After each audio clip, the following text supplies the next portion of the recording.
How's it going, guys? College football tips here, and well, this may be one of the last ones I'll be making of the year. It's kind of sad because football's really almost over. This past weekend really kind of set the nail in almost like the finalish type of all the games. I mean, we got bowl games coming up. I may announce those this week. We'll see. Just depends. But this weekend was pretty dang wild. I'll just say that. A lot of things happened, and a lot of things didn't at the same time. But as you'll see, we'll go into that and everything. But in terms of what I'll do, kind of when it's all over in like January, obviously, I'll probably just go over some significant news, maybe make some videos here and there of whatever I think. Maybe make a video here about transfer portals. I don't know, just depends. But anyway, here we go. All right, so as you said here, nothing too crazy on all of these. We'll obviously start with the least to most important.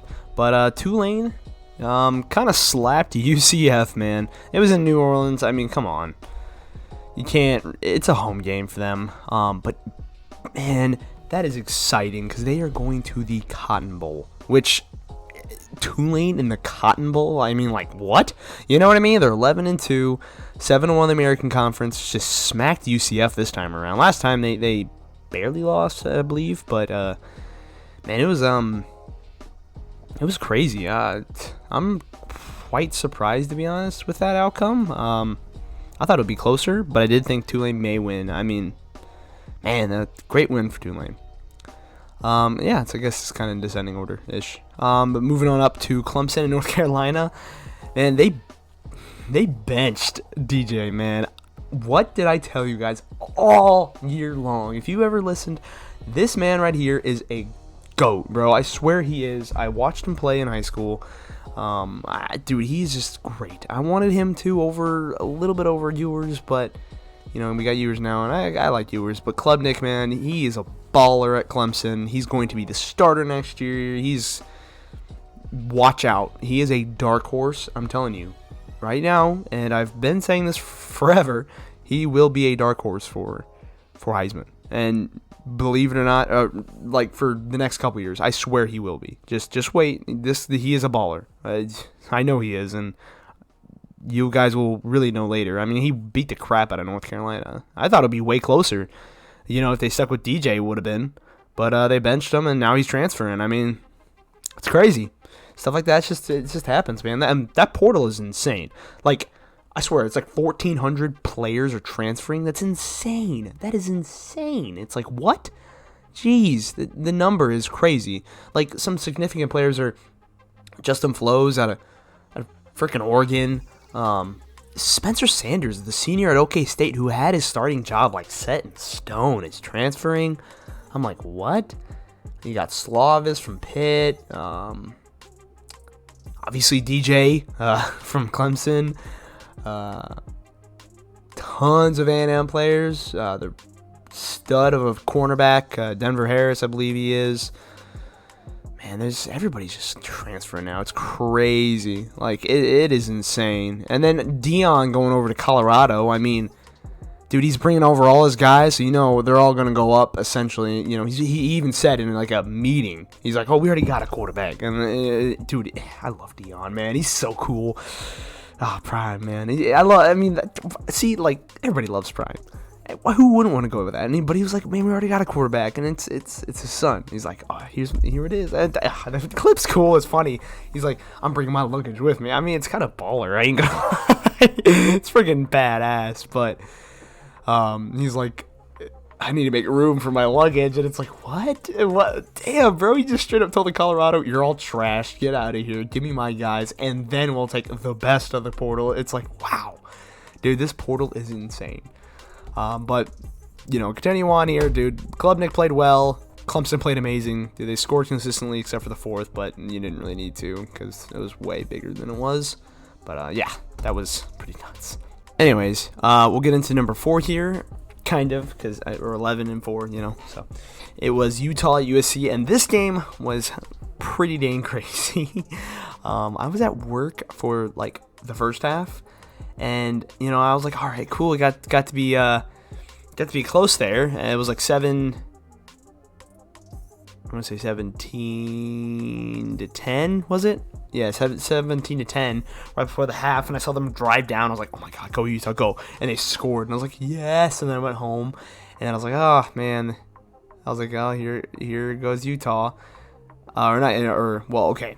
At first, you see in the first quarter, it was 3-14. I was like, god damn, here it goes. And then I was like, oh my god, they tied it at half. Went home, took a shower, got out, and I'm like, oh my gosh, 25 to whatever it was. And I was like, oh geez, here we go, come on, or 24, 25, whatever the score was. And then, oh my god, that fourth quarter, man, was insane. Jaquidin Jackson and Cam Rising, 2 ex-Texas players. I love it. I love it. Man, that's why I love my boy Cam, dude. He's so slick. Oh no, what the heck? What is going on here? Oh gosh. Oh, that was... Okay, well, that was odd. Anyway, let's see if we can go in here. Maybe now? Yes, alright. Dude, Cam Rising threw so well. Caleb Williams got, injured, but at the same time, it looked almost like he was kind of faking it. I don't know. It just didn't look that real, but... man, Jaquidin Jackson had a nice little 50-yard run, and then they had not... Oh, my God, so good. And then that one pass from from Cam Rising where he rolls out and just bombs it deep was insane. I love that. Man, I'm not a big fan of Caleb Williams. Obviously not. I'm a Texas fan, and he's from Oklahoma, so is Lincoln Riley. And, dude, he always paints his nails and goes F whatever team. And then Cam Rising after the game was hilarious. He's like, what do you say? And then he just said it. And then he's like, F Utah. But he, said the whole word. And he's like, I don't give a shit. No, why does he keep doing that? I don't know why it's being weird. Anyway, that game was insane. And, it really bumped out USC. They were done after that. They were no longer in the top 4, which is crazy. Move on to another one that was insane, but it really didn't have many. It really didn't do anything to hurt TCU at all. I kind of knew this was going to happen, but I kind of called for both these. On this one, I was like, this could be really close, or it could be a blowout for USC. I did not expect it to be a blowout by Utah, but hey. It was close up until the end, though, to be fair. Oh, this one, though. I knew it. I knew K-State would beat them. It was the only 2 teams who could beat them in the Big 12 is K-State and Texas. It was K-State and Texas, and I was like, it's got to be one or the other. And K-State beat them too, So I was like, okay, yeah, makes sense, because they wanted revenge after the season. And if it was Texas would want revenge. And, dude, it went to OT, which was insane. They didn't get it. Max Duggan... I don't like him just because he's on TCU, but I'm not going to be biased, and I'm just going to say I really like the way Max Duggan plays. Before this week, Caleb Williams was my probably Heisman favorite. If I had to pick one, it would have been Caleb Williams, but dude, he just didn't perform that well. Max Duggan looked like he gave his heart out, even though it didn't matter. Everybody kind of knew it wouldn't have really mattered, but Max Duggan put his heart on the line. Dude, he played his ass off, and it showed. And he played well, he ran well, he passed well. I don't understand, or I don't get how he does not win the Heisman. Personally, I don't see how he doesn't win the Heisman, especially after that. That was nuts. Even though they lost, they went to OT. He played well. And I get Caleb Williams passed 3 touchdowns, 363 yards, but the whole Pac-12 is known for that. And their defense really isn't, this year at least, the defenses in the Pac-12 haven't been as dominant as people would like to see. But, man, Max Duggan, even though they lost, that was a great performance by him. Michigan throttled Purdue, man. It was kind of close there for a minute, to be fair. But then third and fourth quarter, as always, they're a second half team. They turn up the Jets and just go off. And that's how it's looked all season. That's probably, I'm interested how it's going to see against TCU.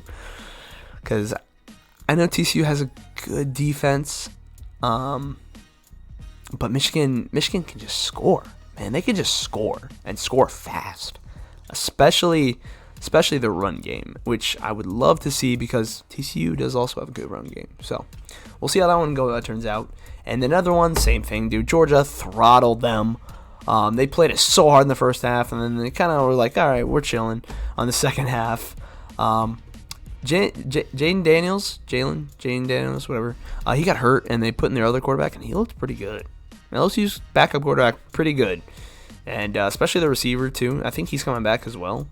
But Bennett also looks pretty good, but I feel like he's a system quarterback, and he hasn't shown more than Caleb Williams has shown all season, or Max Duggan, so I can't put him in Heisman. And CJ Stroud, kind of the same way, that he hasn't really played against... Okay, if CJ Stroud would have absolutely torched Michigan, then I would say CJ Stroud. No questions asked. It's just, you have to have that Heisman moment. And Caleb Williams, I guess his Heisman moment was last 2 weeks ago against UCLA, which made sense, and last week. But Max Duggan, man, he has played some good football too. So it could be close, but it's either Max Duggan or Caleb Williams. It's nobody else. Max Duggan or Caleb Williams for sure. Yeah, that was all the games from this past week for the championships. Obviously, we only got one game here for next week, which is Army-Navy. Always fun to watch that kind of on a quick little December 6th through 10th. And then the bowls will be coming in here, which should be very interesting. We'll get into those probably later. Should be fun, though. And then... yeah, I'm not really going to break down this next weekend or predict, because I'll say it right now, Navy. I do think Navy's going to win. They've just been playing better football all year. I mean, they barely lost to Notre Dame, so got to go Navy on that. But top 4 teams, we'll just call right now, after the College Football Playoff Committee, was Georgia, Michigan, TCU, and Ohio State. So we will see how that pans out with Georgia and Ohio State. I'm very curious about that. But anyway, thank you guys for watching. Like, comment, subscribe if you like, please. I know some people watch, but nobody's doing anything. So I'm like, all right, yeah, I'll just post these. But anyway, I'll see you guys probably next week. Peace out.